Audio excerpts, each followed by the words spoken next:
Assalamualaikum warahmatullahi wabarakatuh. Alhamdulillahirabbil alamin. Anak-anakku sekalian, pada hari ini kita akan belajar pelajaran fikih pada pertemuan selanjutnya, yakni pada bab 2 tentang hidup bersih. Sebelum pembelajaran, mari kita buka pembelajaran kali ini dengan membaca basmalah bersama. Bismillahirrahmanirrahim. Anak-anakku sekalian, hidup bersih sesuai dengan hadis Rasul yang telah kita hafal pada pertemuan dan setiap Jumat kita murojaah bersama. Hadis dari Imam Baihaqi rahimahullah radhiyallahu an yang berbunyi, al-islamu nadhifun fatanadhafu fa innahu la yadkhulul jannah illa nadhif. Yang artinya, agama Islam itu agama yang bersih atau suci. Maka hendaklah kamu menjaga kebersihan. Sesungguhnya tidak akan masuk surga kecuali orang-orang yang suci. Maka anak-anakku sekalian, bahwa syarat untuk setiap amal ibadah, setiap melakukan sholat, setiap melaksanakan membaca Al-Quran, setiap ibadah, kita kondisi tubuh kita, kondisi pakaian kita harus suci dan bersih. Ini harus diperhatikan. Jadi ketika pakaian yang kita pakai, badan kita itu tidak suci, harus kita sucikan terlebih dahulu, harus kita bersihkan terlebih dahulu. Kita masuk ke subtema yang pertama, hidup bersih. Bersih adalah lawan dari kotor. Lawan dari kotor, dan orang yang bersih pasti akan memiliki tubuh yang sehat. Sehat jiwa, sehat raganya juga. Orang yang sehat akan bahagia karena dia memiliki tubuh yang sehat, terhindar dari sumber penyakit. Ini adalah keuntungan orang-orang yang bersih dan sehat.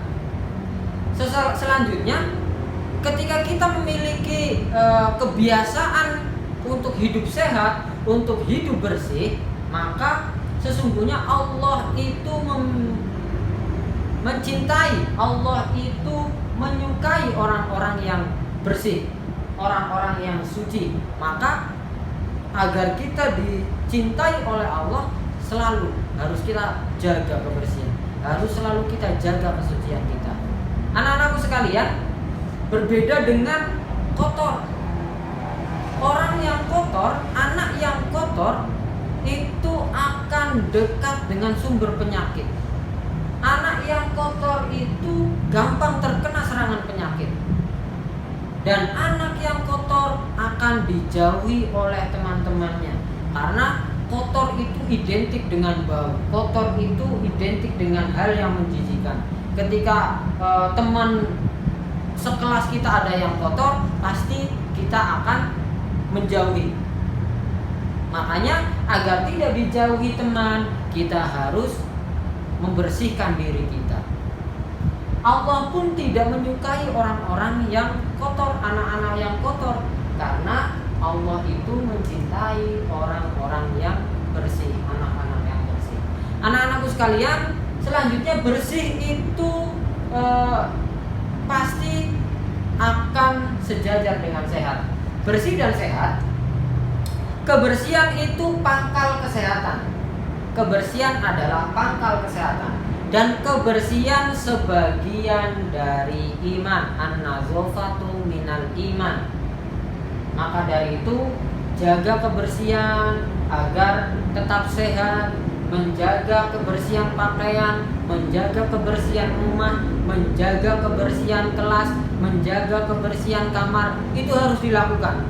Dimulai dari bangun tidur harus merapihkan kamarnya sendiri, merapihkan tempat tidurnya sendiri. Setelah merapikan, kita cuci muka, terus berwudu, sholat, dan selanjutnya setelah bersih diri, bersih kamar, kita menghadap Allah Subhanahu wa taala. Selanjutnya kita harus ketahui bahwa najis itu identik dengan kotor.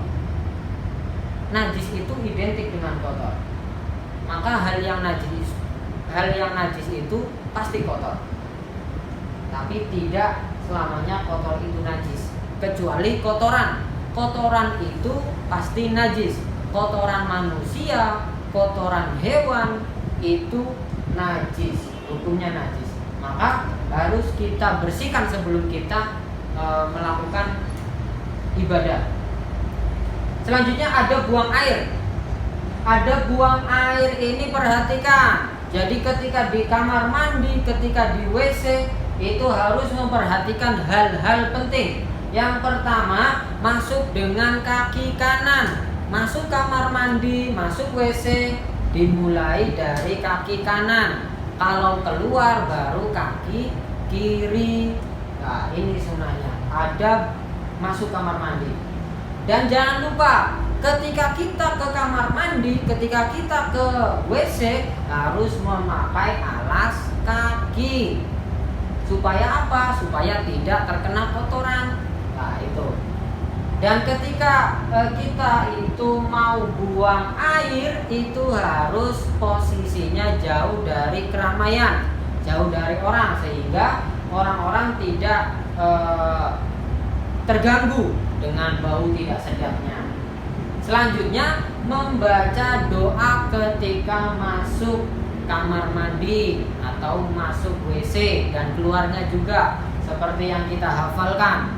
Doa masuk WC, doa masuk kamar mandi seperti apa?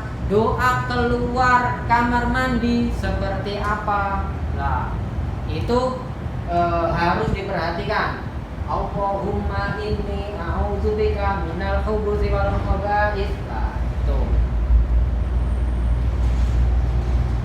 Selanjutnya, ini doa ini ada di buku paket halaman 12 dan halaman 14.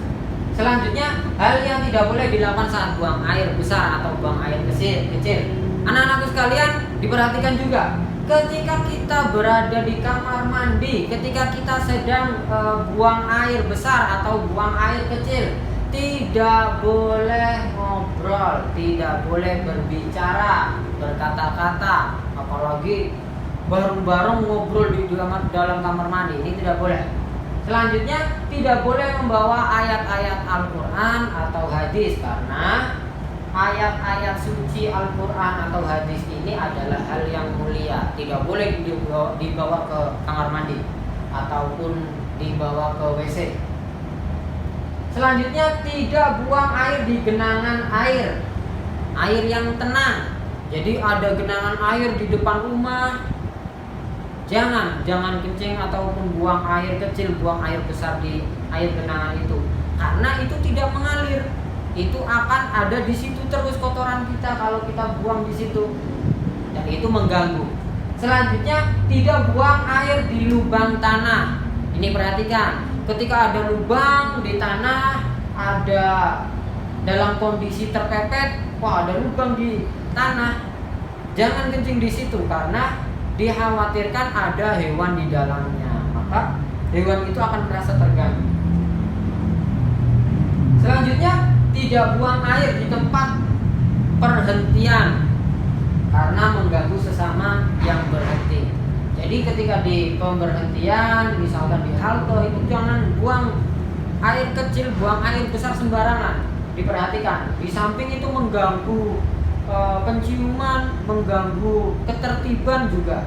Diperhatikan untuk menjaga etika, menjaga adab ketika buang air kecil, buang air besar. Selanjutnya, yang tidak diperbolehkan itu tidak menghadap atau membelakangi kiblat. Kiblat itu barat kalau di Indonesia ini. Tidak menghadap atau membelakangi kiblat, kecuali di dalam ruangan, di kamar mandi, di dalam WC itu nggak apa-apa. Tapi kalau di ruangan di lapangan terbuka di luar itu tidak boleh menghadap atau membelakangi kiblat.